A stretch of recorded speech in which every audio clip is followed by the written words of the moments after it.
And Mr. President, again, honored to be with you. The ball is in your court to some degree with the plan to create some serious reform in the African Union. And you've been asked to a large degree to lead the charge in creating this reform. And I wonder, from the perspective where you stand right now, considering everything that's happened, what you consider to be the biggest challenge? What's the biggest point you have to address when it comes to AU reform?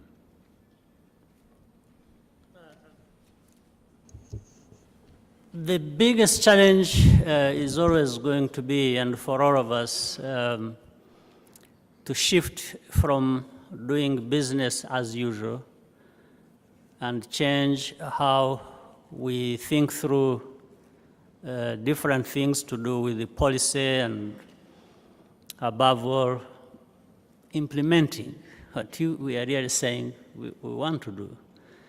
And change a little bit of thinking in terms of what we've been used to in the past, and because the present and the future require that we make a lot of adjustments.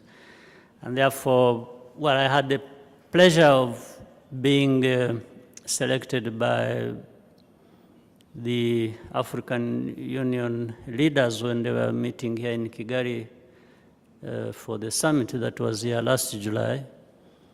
And later on, when I was producing the report of the proposals I was forwarding to the leaders who asked me to carry out that task, I mentioned a couple of things beyond the specific proposals. And I was telling them, well, for me, it was a pleasure, but I think I was asked to do the simpler part, because it was just getting together a group of men and women who have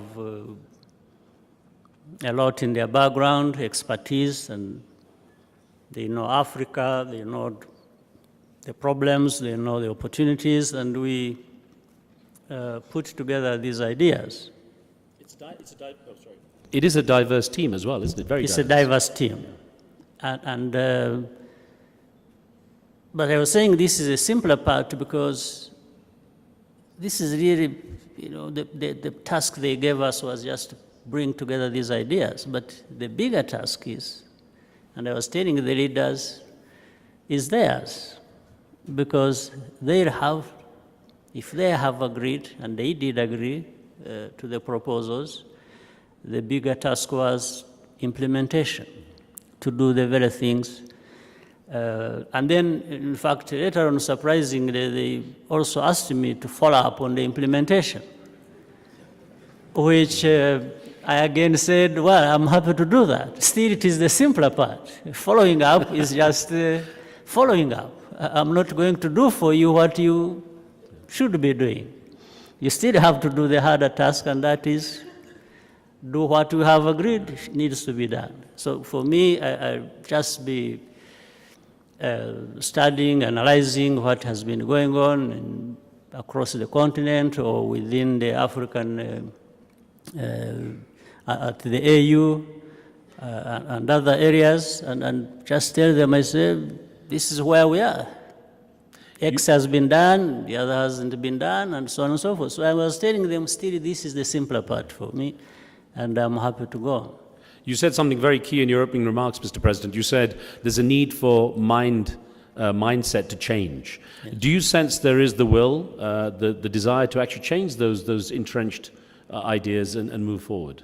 I think so. I think so. Even what has been discussed during this meeting, if you look at what is happening across the continent, a number of things are happening, and you see that mood of wanting change across Africa, in governments, in the private sector, men and women of this continent.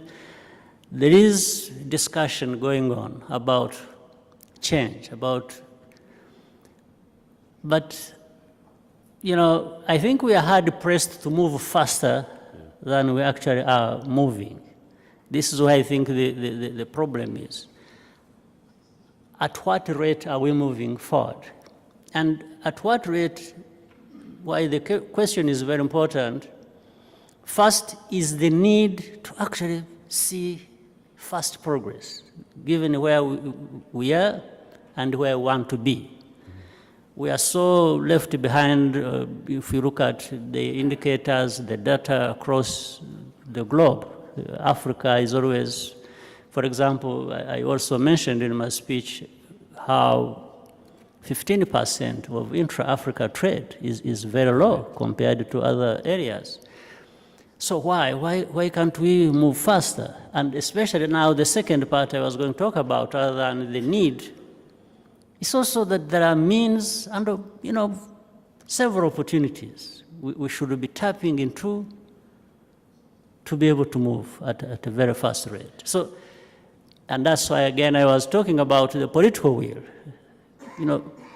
Just the political will is not enough. We need to have more political will than we actually see, but it is there. I think, again, I don't want to sound like there isn't much happening. I think there is much happening, but we need to do much more. To quote you, and it's been said widely after you took on this role, you said, "We have everything needed to succeed. To fail Africa again would be unforgivable." And one of the key things is, I think you point out that yourself, Rwanda, and the key people involved can't do it alone. You need that cooperation. So what are your first steps in trying to make sure everyone is on board? Two levels. One is within our country, ourselves. How do we go about things? How do we involve everybody? How do we make sure that everybody is not only contributing but benefiting as well? That speaks to the governance. Politically, economically, how do you drive things to the extent that everybody feels they are part of what is happening, they are part of the process, they contribute, they benefit, and so on. Then you go beyond Rwanda, we are talking about the region.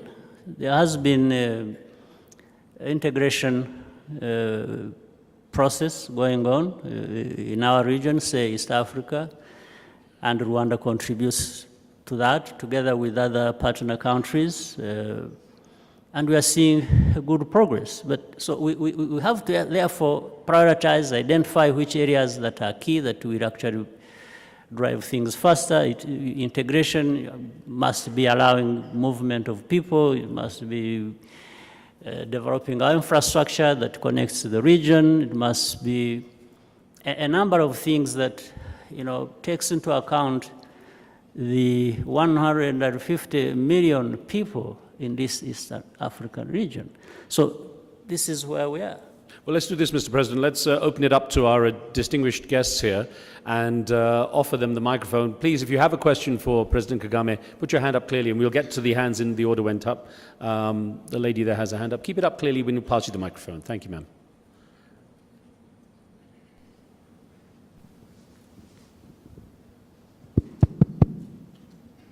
Tell us who you are and your affiliation, please. Thank you.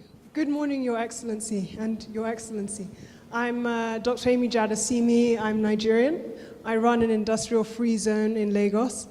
There are a lot of Nigerians here, including His Excellency, our former president. I have a selfish question, which is, Your Excellency, what advice do you have for us as Nigerians, as civilian Nigerians? Wow.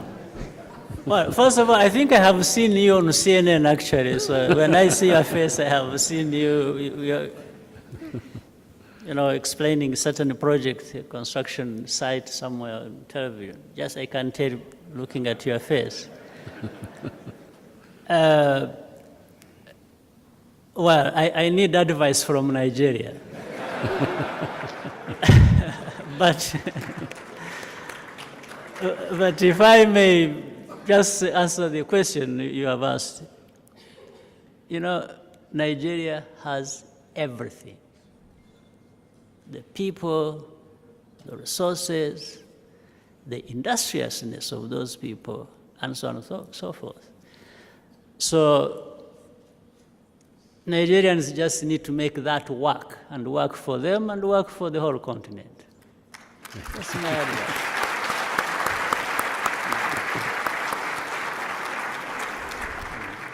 So keep in mind, distinguished ladies and gentlemen, we have probably about 20 minutes or so make sure your hands do go up. They all go up at the end, and everyone wonders why I can't get to all of them. A gentleman there, and then we have one at the back. So thank you. I'll get you over that side as well. Your Excellency, my name is King Solomon Adima. I am also Nigerian.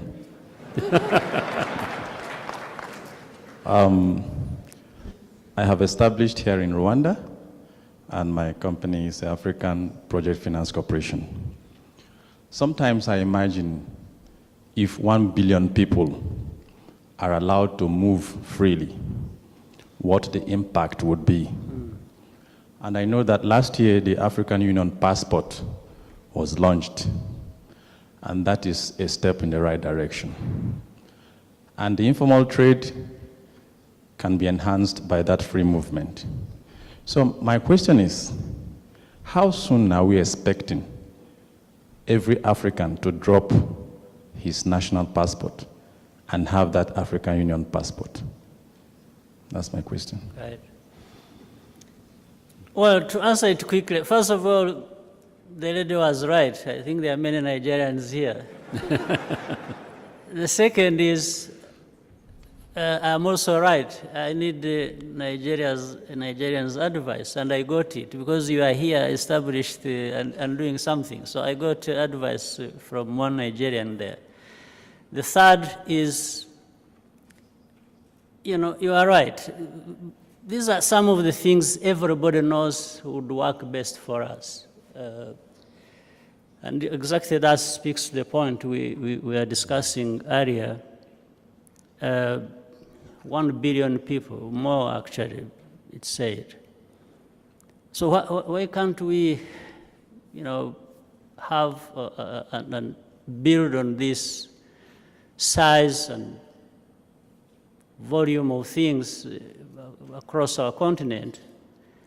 And simple things like those you have mentioned, we need, one, to allow freedom of movement, and I'm glad you are here established from Nigeria, and you already know we allow all Africans to travel to Rwanda without difficulties to do with visas.